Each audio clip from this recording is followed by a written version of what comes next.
Okay, so we are now back to our first pass edit. Now off screen I've played around a little bit here and arrived at this particular version of the edit. All I've done from the end of the flashback is I've done another fade to white to a close-up shot of Tom looking down from the scene 4 folder.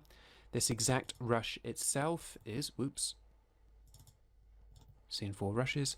This exact shot itself is, if I right click, find in media pool, 043401, and the IO is kind of from the center of the clip. So you can quite easily place that edit down in order to catch up. Just pause this video for a second and go ahead and do that, and then click on play again and we'll go together. Right, so I'm assuming that if you want to catch up, you have done. Let's take a look at how else we might edit this. So I'm actually going to slip this edit which is already down here. What I want is to see if in this rush I have, there we go, footage of Tom turning around. Oh, have we got a lost frame in there?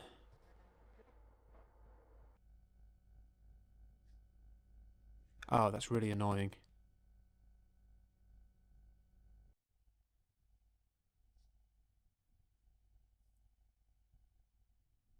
Alright, let's put an IO here and see if we can get away with that. Every now and again this happens when you transfer things a lot. Actually, that's fine. I'm not entirely sure what that is. Let's see if it's still there. Got the exposure of the camera changing, which is not ideal.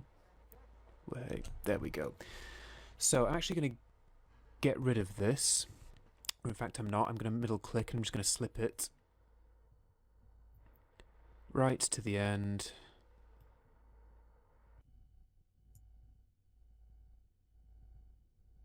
And I want to catch Tom just beginning to turn, so I'm going to do a cut on action here.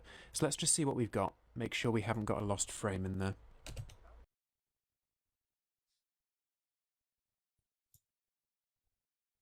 Cool.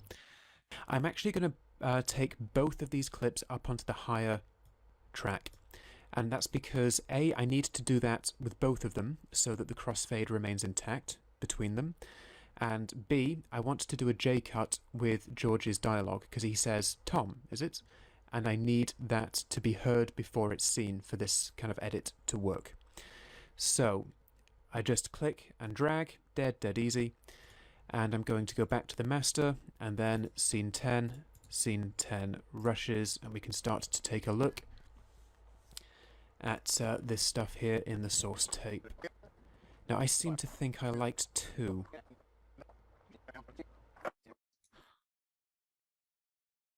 I'm sorry.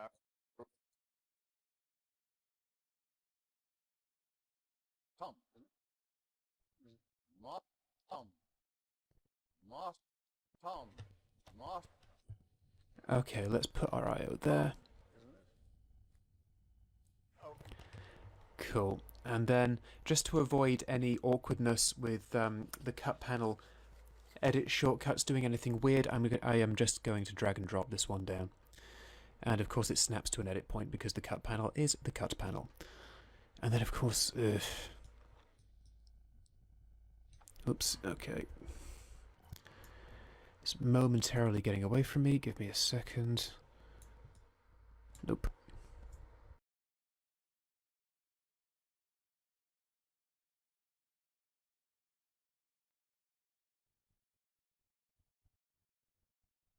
Oops.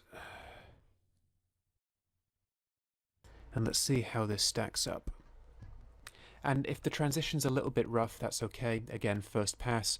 You can always try to refine this in the second pass, should you choose to try a second pass on this project.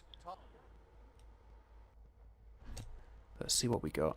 I can hear the director calling cut as well there. That's an issue for the audio edit.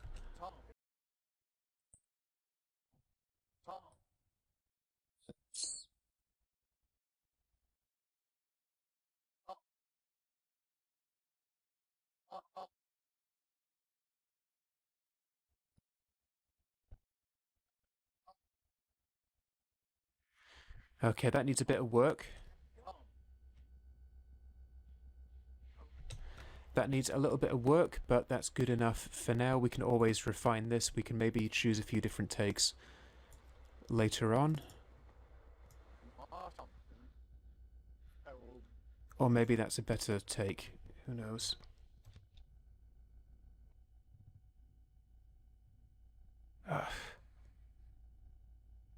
Oh, come on, cut panel. Okay, fine. I'm going to shortcut that. I'm going to Shift F12 it into the second track, then I'm just going to drag it down.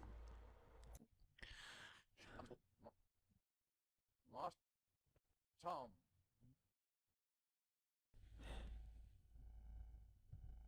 And I guess I can put that down a little bit.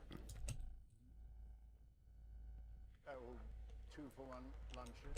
So we've now got that little reveal. He's dead intent and focused. Tom.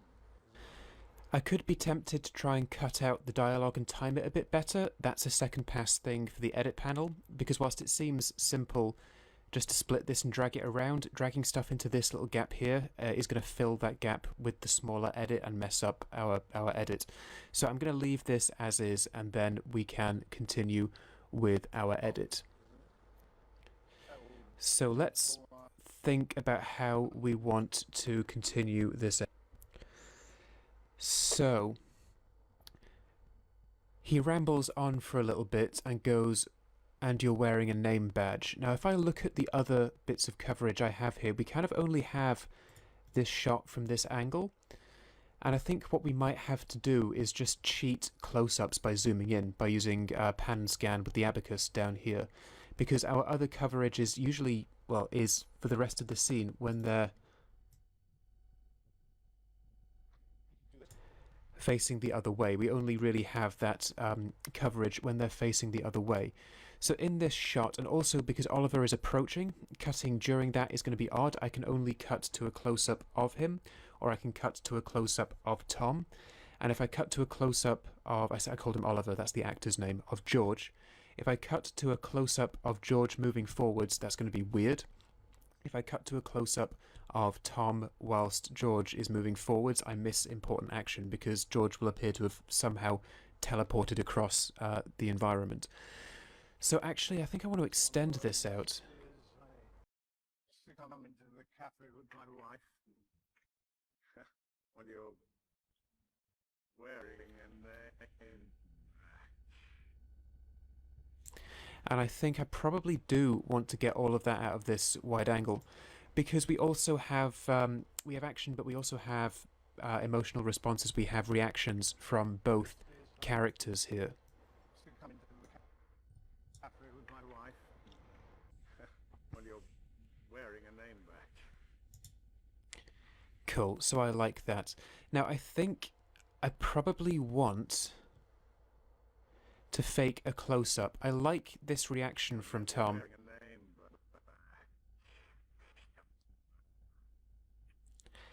And I think I'm probably going to extend this a little bit, and I'm going to split this clip, and I can do that by hitting the safety scissors up here.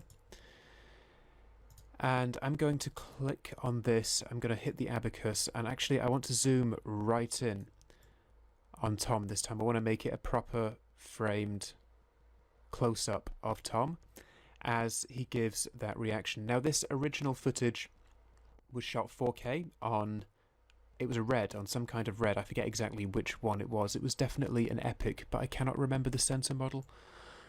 So there's a lot of room for pan and scan. So I think this framed as a close-up, give his head a bit of room. Generally speaking, rule of thirds is a nice rule. So I like that as a close-up. Let's see what we get here. Wearing a name badge. Cool. So I like that as a close-up to his reaction. It's a bit weird because we lose the black borders, but I wouldn't worry about that too much just now. So in fact we could even,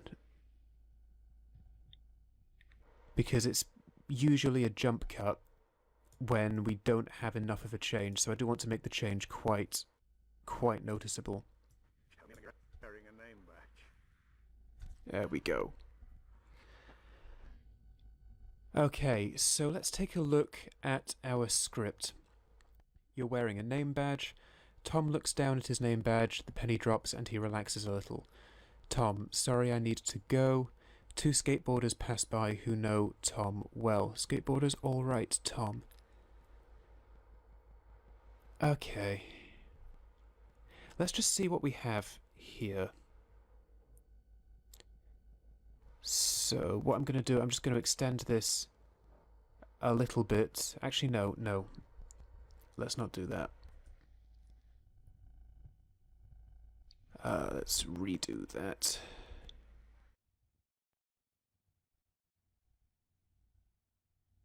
And I just want him to look up. We'll talk a bit about the eye line later on, but I just want him to look up a little bit. And then I think what I want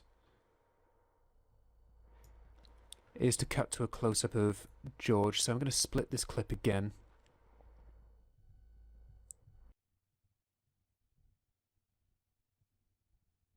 Oh, it's not cooperating. Oh, it looks like I might be at the end of that rush, actually. So let's take a look at another take. What I want to do... There we go.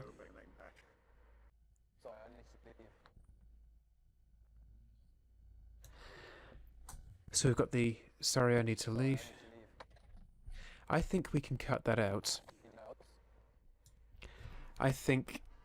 I'm just thinking we'll put the I'm sorry I need to go later. And I like that skateboarder coming past. So let's just take a look at our other takes. Okay, that's no good because that's just not the kind of thing I want right now.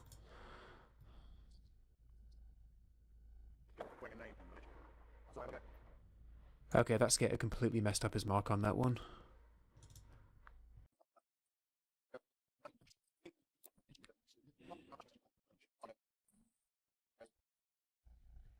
I'm sorry, I really need to go. Not quite.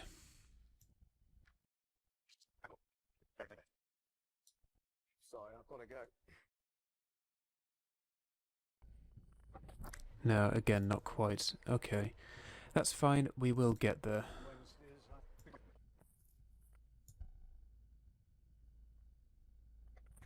Okay, he's too late on the mark again. Wife. And you're wearing a name badge. Okay. I'm sorry, I got to go. That's still not quite what I'm after. And looking very much.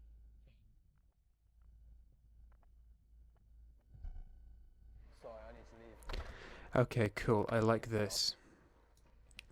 So he delivers the line, sorry I need to leave, but I think we can actually cut that out. That's going to be an edit panel thing for later.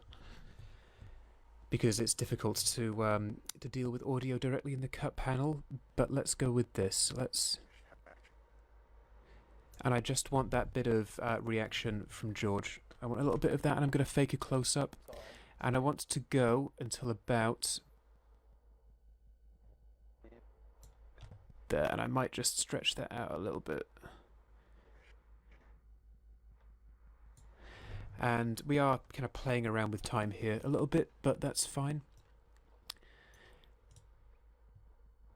And on this one, I'm going to do the same thing. I'm going to fake a close-up in on George this time.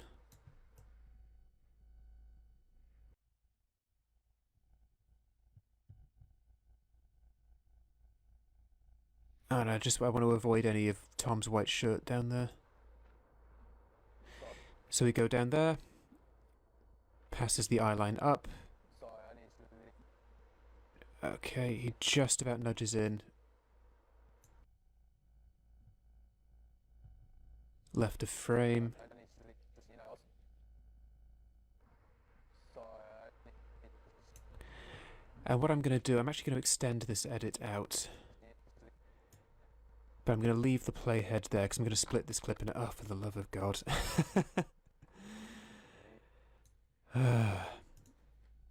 Okay. Forget it, then we'll do it the hard way. There we go. And I want to cut back to a wide when that skater comes past. So as that skater hits about here, I'm going to split this again, and I can also do this just by right-clicking the orange mark on the top of the playhead and hitting the safety scissors. And then on this, I'm going to go back into the abacus, and I'm just going to reset my pan and scan, because that's then going to cut back to a wide, and we're cutting back to a wide. This is a mid. We're cutting back to the mid here, because that skater is important, and Tom turning to face that skater is also important. So I want them both to be in frame. Okay, so let's take a look at what we've got. And this is a pretty staple kind of technique of working with limited coverage, having to cheat different angles and things like this. So let's take a look. Wearing a name badge. Sorry, I need to leave. Now, I don't like that "I'm sorry, I need to leave" being delivered whilst Tom is off screen, but in audio we can cut that out. Again, we can actually flip back and forth between all of these things if we want to. So what I can do is I can just quickly jump into the edit page, Sorry, I need to leave. deactivate the magnet and the chain. Leave. In fact, I want the magnet on, I want the chain off. In a house. And do that again. And then go back to the cut panel very quickly. So if there are things, if we feel it is imperative to do just that, we can very quickly dip into the edit panel to do things that aren't as easy to do in the cut panel. That is completely justifiable. You can flip back and forth between any of these as you're working. Don't feel as though you have to stay only in one workspace throughout the entire project. That is not the point here. So here we go. Let's just take one last look at this. Wearing a name badge.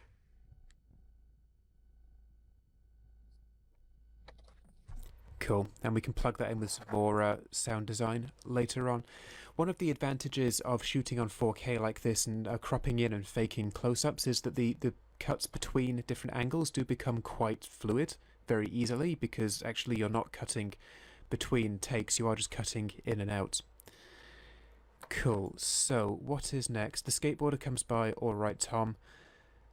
We might be able to take the dialogue from another skater from another take and put it underneath that skater. Again, edit panel stuff.